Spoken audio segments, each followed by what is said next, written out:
Hey Reddit, I'm using a throwaway account and fake names for this post because I really don't want anyone to trace this back to me. I need to get this off my chest, and I'm hoping for some advice on what to do next. A little about me, I'm a 28-year-old guy working as a software engineer in Silicon Valley. I've been doing pretty well for myself, especially after a recent promotion. Life's been good, at least on the surface. I've got a decent place, a fancy car, and enough money to not worry about bills. But, as the saying goes, money can't buy happiness, and I've been feeling the weight of that more than ever lately. The real issue is my family, or what's left of it. My mom passed away in a car accident when I was 14. It was a rough time, but it got even worse when my dad remarried just a year later. He married Diane, a woman who, to be blunt, I can't stand. She's entitled, manipulative, and somehow has my dad wrapped around her finger. My half-sister Melissa was born not long after they got married.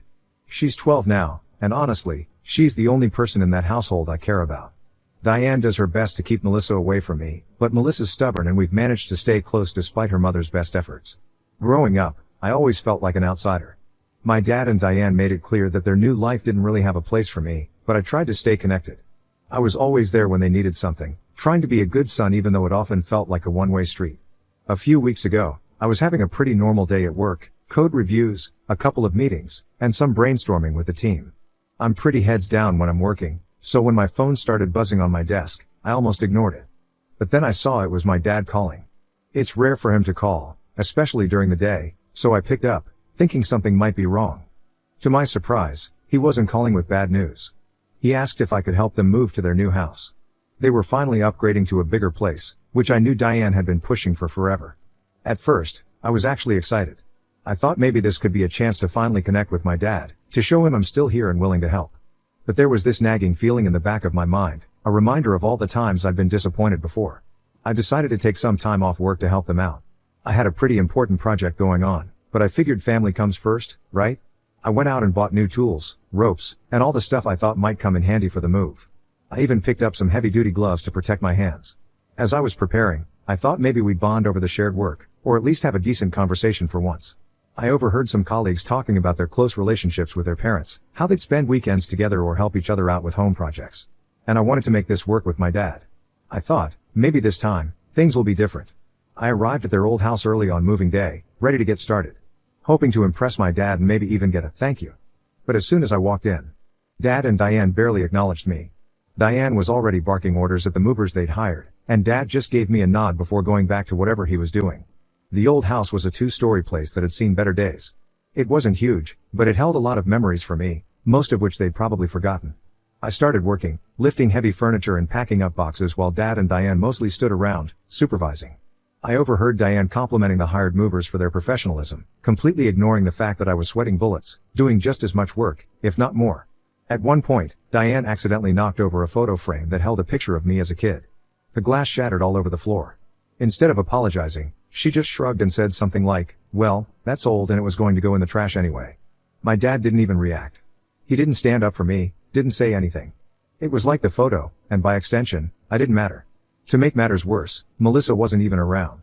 Diane had sent her off to a friend's house, probably to keep her from helping or spending time with me. I kept moving things, but that moment still stayed with me. As the day went on, I stumbled across some of my old childhood belongings. They were stuffed in garbage bags, clearly meant to be thrown out. I couldn't believe it. These were things I'd thought were lost or maybe stored away for safekeeping. Instead, they were headed for the trash. I ended up saving a few items and stuffed them in the trunk of my car when no one was looking. The new house was everything their old one wasn't: big, modern, and in a pretty rich neighborhood. Diane was clearly in her element, giving a grand tour to some of their friends and family who'd shown up. I hung back, trying not to get in the way, but also feeling more out of place than ever. It was like I was a guest in someone else's life. Diane didn't even bother to include me in the tour. She was too busy showing off the fancy kitchen and spacious living room. I overheard her telling my dad how relieved she was that the move was over, and that now they could start fresh. That's when I heard it, the moment that shattered whatever hope I had left. My dad agreed with her, saying something about how it was good to keep the past mistakes separate from their new life. I knew he was talking about me. It took everything in me not to blow up right then and there. I was torn between confronting them and just walking away. I decided to keep my mouth shut, not wanting to make a scene in front of their guests. But as the day went on, I couldn't keep it in anymore. After everyone had left, I finally snapped. I confronted my dad and Diane about what I'd overheard. Diane put on this fake, concerned expression and gave me a half-hearted apology, saying I must have misunderstood. My dad, as usual, tried to play peacemaker, saying it wasn't meant like that I was taking things too seriously. That was it for me. I let out years of pent-up feelings, how I always felt like an outsider, how they treated me like an inconvenience, how they barely acknowledged me as part of the family. Diane didn't even bother pretending to care after a while. She just rolled her eyes and told me to calm down, warning me not to make a scene in front of their new neighbors. I couldn't take it anymore. I stormed out of there, barely holding back tears. I didn't want to give them the satisfaction of seeing how much they'd hurt me. The drive home was a blur. I was so angry and hurt that I almost got into an accident. When I got back to my apartment, I just shut myself off from the world. I took a few more days off work, claiming I was sick, but really, I just couldn't face anyone. A few days later, I got a text from my dad. It was short and to the point, basically saying he was sorry things got heated and that he didn't want any bad blood between us. But I could tell from the tone that he was more concerned about keeping up appearances than actually addressing what had happened. Then a week or so later, I was scrolling through Facebook late one night. Yeah, I know, Facebook is kind of old school, but I still use it to keep up with some family and old friends. That's when I stumbled on something that made my blood boil. Diane had posted a bunch of photos from their housewarming party. It was a big event, tons of people were there, including some of our extended family that I hadn't seen in years. They were all smiles, enjoying the new place. But what really got me was that Diane had tagged everyone in the photos, except me. It was like I didn't exist. Even more insulting, they had told the guests that I was too busy with work to attend. I felt like I'd been slapped in the face. The next day, I confronted my dad about it. I wasn't expecting much, but I needed to hear what lame excuse he'd come up with this time. He tried to play it off, saying it was just a misunderstanding, that they thought I wouldn't be interested in a boring housewarming party. Diane, of course, chimed in with her usual nonsense, claiming she didn't want to bother me with family stuff since I'm so busy with my high-powered career. But it was obvious they'd been downplaying my role in their lives, especially to their new neighbors. They were creating this narrative where I was some distant, unimportant figure, a past mistake they could conveniently forget. At first, I wanted to do something dramatic, something that would make them regret ever treating me like this. But then I remembered something. I had set up their entire smart home system as a favor when they first moved in. I had access to everything. The lights, the thermostat, the security cameras, even the smart locks. The more I thought about it, the more appealing the idea became. I started to plan out how I could mess with them in small, annoying ways. Nothing too drastic, just enough to make their lives a little more difficult. I knew it was petty, but I didn't care. They deserved it. I started small. The first thing I did was make the lights in their house flicker at random intervals. Not enough to be alarming, but just enough to be annoying. Then I moved on to the TV, making it turn on and off at odd times, usually when Diane was trying to watch one of her shows. After that, I messed with the thermostat, making it switch between too hot and too cold in the middle of the night. The security system was next. I set it to trigger false alarms a couple of times a week, usually when they were just getting comfortable. I could see their frustration growing with each passing day. I timed everything perfectly, using the security cameras to watch their reactions. There was a strange satisfaction in seeing Diane freak out when the lights started flickering, or when the TV would suddenly switch to a different channel. It was like a private little show that only I could see. It didn't take long for them to start thinking the house was cursed or something. I overheard my dad on the phone, talking to a friend about how weird things were happening at the new place. Diane was convinced the house was haunted. She even called in some psychic to cleanse the place. I'm not kidding. I watched through the cameras as this so-called psychic walked around with a bunch of sage, chanting and waving her hands in the air. I couldn't help but laugh at how ridiculous it all was. Melissa, unfortunately, got caught up in the whole thing. She was scared and refused to sleep in her room, convinced that something was lurking in the shadows. That part made me feel a bit guilty, but at the same time, I couldn't help but think this was all on Diane and my dad. They created this mess. Nothing they did worked. The lights kept flickering, the alarms kept going off, and their frustration grew by the day. A few days later, I got a call from my tech-savvy nephew. He'd been visiting my dad and Diane and noticed something off with their smart home system. He dug into it and found traces of tampering, which he traced back to me. I wasn't exactly hiding my tracks, so it didn't take him long to figure it out. I thought that was the end of it, but I should have known better. One evening, there was a knock on my apartment door. I wasn't expecting anyone, so I was surprised when I opened it to find my dad standing there, looking more desperate than I'd ever seen him. He didn't even bother with pleasantries. He just asked me, point blank, if I had anything to do with the weird stuff happening at their house. I didn't deny it. I couldn't lie to his face, not this time. I told him exactly what I'd done and why. He was stunned at first, probably not expecting me to be so blunt. Then the shouting started. He accused me of being childish, of taking things too far. I fired back, telling him how he'd made me feel like an outsider for years, how he'd let Diane push me out of his life. The argument escalated, And soon my neighbors were peeking out of their doors, probably wondering what the hell was going on. I didn't care. I let out everything I'd been holding in for years. By the time it was over, my dad looked like a broken man. He left without saying another word. Not long after that, Diane showed up at my workplace. She didn't cause a scene, which was a pretty huge surprise to me, but it was clear she was there to confront me. My boss wasn't thrilled about the whole thing, and I ended up having to explain what was going on. It was humiliating, to say the least. Word spread quickly through the family. My dad made sure of that. Soon, I was getting bombarded with angry texts and calls from relatives who couldn't believe I'd done something like this. Social media was a nightmare, passive-aggressive posts, people taking sides, the whole 9 yards. Some relatives reached out in support, saying they understood why I did it, while others condemned me, calling me immature and vindictive. The only person who didn't say anything was Melissa. A few days later, she secretly messaged me, telling me she missed me and that she didn't believe the things her mom was saying about me. That message hit me hard. I didn't want to drag her into this mess, but I was glad to know she still cared. Around this time, I started seeing ads for DNA testing kits popping up everywhere online. I don't know if it was some weird coincidence or if the internet just knew I was going through a family crisis, but I decided to order one on a whim. I figured, why not? Maybe it would be interesting to see where my ancestors came from. A few weeks later, the results came back, and what I found out just broke me. According to the test, my dad wasn't my biological father. I couldn't believe it at first. I double-checked everything, thinking there must have been some mistake, but no. The test was accurate. Suddenly, so much of my life made sense, the way my dad had always treated me, the way Diane had pushed me out. I wasn't really part of their family. I never had been. I couldn't let this go. I showed up unannounced at my dad and Diane's house with the DNA test results. I needed to know the truth, even if it was painful. When I showed my dad the results, he looked like he'd seen a ghost. He finally confessed that my mom had had a brief affair with his best friend, and that's where I came from. Diane's reaction was the worst. She looked shocked at first, but then this smug smile spread across her face, like she was pleased to finally have something to hold over me. I felt sick. I realized that I'd been chasing after something that was never real. My whole life, I'd been trying to be part of a family that wasn't really mine. After that confrontation, I decided to cut all ties with my dad and Diane. There was no point in trying to fix something that had been broken from the start. It was a tough decision, but it felt like the right one. I couldn't keep torturing myself by staying connected to people who didn't care about me. The hardest part was deciding what to do about Melissa. She's innocent in all of this, and I didn't want to lose her. We've kept in touch secretly, and I've promised her that I'll always be there for her, no matter what. As for the rest of the family, reactions were mixed.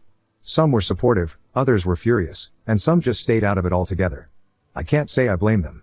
It's a messed up situation all around. So, that's where I'm at right now. It's been a pretty tough. I'm not sure if I'll ever look for my biological father. He obviously never looked for me, so maybe it's better to just let that part of my life go. Thanks for reading if you made it this far. I appreciate any advice you guys have on how to move forward from here. I'll update if anything new happens, but for now, I'm just trying to figure out what comes next. Final update. Hey Reddit, it's been about 2 weeks since I posted my original story. First off, I want to thank everyone who took the time to read through that long saga and share their thoughts. I didn't expect my post to get as much attention as it did, and the overwhelming response was, well, overwhelming. I've never seen so many people agree on something in my life. The consensus? Go no contact and stay no contact. Seriously, if I had $1 for every time someone told me to cut ties permanently, I'd be able to buy another smart home system just to mess with for fun. But here's the thing, I didn't stick to the plan. I know. But before you roll your eyes and call me a doormat or worse, let me explain what happened. I'm just going to say it, I reached out to my dad. I had already done it by the time I posted the original story, which is why I didn't mention it then. Maybe I was hoping for some validation that I wasn't making a huge mistake, or maybe I just needed to vent before dealing with the fallout. Either way, I made the first move and broke no contact. It wasn't some grand gesture. I didn't show up at his doorstep with a boombox over my head, blasting in your eyes. It was a simple, short text. Something like, we need to talk. Can you meet up this week? I didn't get an immediate response, which made me feel like an idiot for even sending it. But later that evening, my phone buzzed. It was my dad. Sure. When and where? So why did I do it? Why break the no contact rule when everyone, including my own rational brain, was telling me it was a bad idea? It's simple, really, I needed closure. There were so many unresolved issues, so many things left unsaid. The DNA test, my mom's affair, the years of feeling like I didn't belong. It was all weighing on me, and I couldn't just walk away without some kind of resolution. It wasn't about forgiveness or reconciliation, At least not entirely. It was about understanding. I needed to know why my dad treated me the way he did, why he let Diane walk all over me, and why he never told me the truth about my parentage. I needed answers to move on, and I wasn't going to get them by ignoring him forever. Look, I get that a lot of you are probably thinking this was a weak move, that I'm being stupid for even giving him another chance. Trust me, I've thought the same thing. I've read the comments calling me a doormat, saying I'm setting myself up for more pain. But here's the thing, this isn't about weakness. It's about growth. I've spent my whole life letting other people control the narrative, dictate how things should be. Reaching out to my dad wasn't about caving in or being a pushover. It was about taking control of my own story, on my own terms. I knew it was risky, but I also knew that if I didn't do this, I'd never be able to truly move forward. We agreed to meet at my place. I didn't want to do it at his house, especially with Diane around. She has a knack for making bad situations worse, and I didn't need her meddling in this conversation. Plus, I wanted to be in a space where I felt comfortable and in control. So, my apartment it was.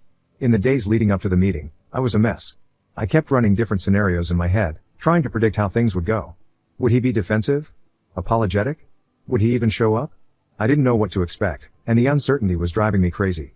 When the day finally came, I was pacing around my living room, checking the clock every few minutes. Then, right on time, there was a knock at the door.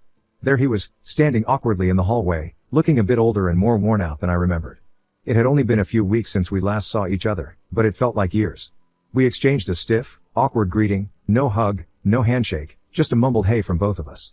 He followed me into the living room, and we both sat down, him on the couch, me in the armchair across from him. For a few moments, we just sat there in silence, neither of us knowing how to start. Eventually, I broke the silence with some small talk. It felt ridiculous, but it was the only way to ease into the real conversation. We talked about work, the weather, even the new tech gadgets we'd both been eyeing. It was all surface level, but it helped break the ice. After a while, the conversation naturally shifted to more serious topics. I could see my dad's reaction change. He seemed more guarded, like he knew what was coming but wasn't sure how to handle it. I started by asking him how things were at the new house. He gave a non-committal answer, clearly not interested in talking about Diane or the housewarming fiasco. I didn't waste any more time. I brought up the DNA test, the affair, and all the things I'd learned recently. I asked him why he never told me the truth, why he let me grow up thinking I was his son when I wasn't. His first reaction was defensive. He said he didn't want to hurt me, that he thought it was better if I didn't know.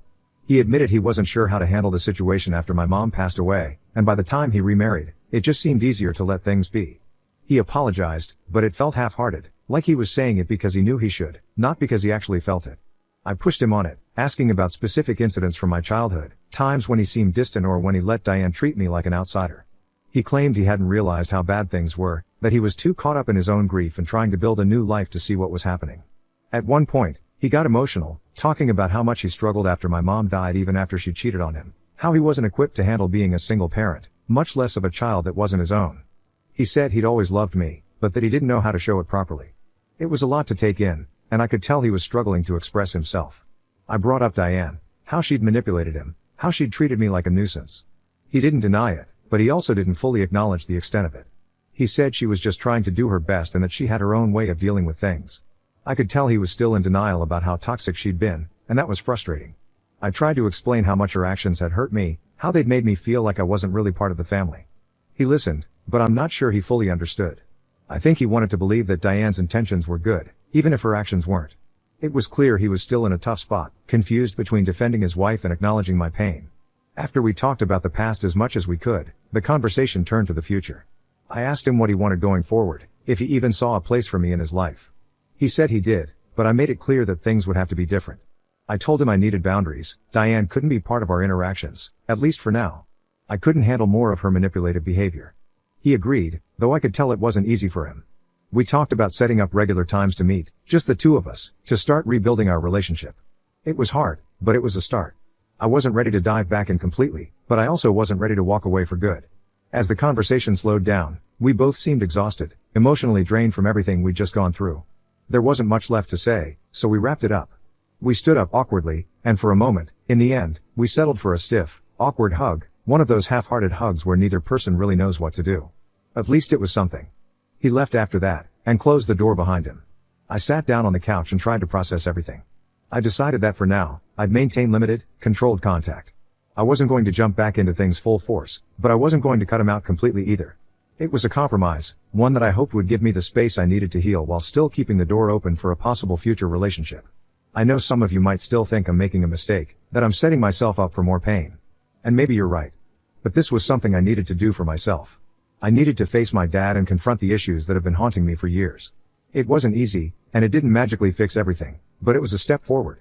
I appreciate all the advice and support you guys have given me, even if I didn't follow it to the letter. At the end of the day, this is my life, and I have to make the decisions that feel right for me, even if they're not the most popular ones. So that's it, Reddit. That's where things stand right now. I don't know what the future holds, but I'm hopeful that I can find some peace with all of this, one way or another. Thanks again for all your input, even the tough love. It's helped me more than you know. I'll probably lurk around here for a while, but I think this might be my last update. I've got a lot of work to do on myself and my relationships, and I think it's time to focus on that. Until then, take care, everyone. And if you ever need help setting up a smart home system, well, maybe don't call me. I might be a little too good at it.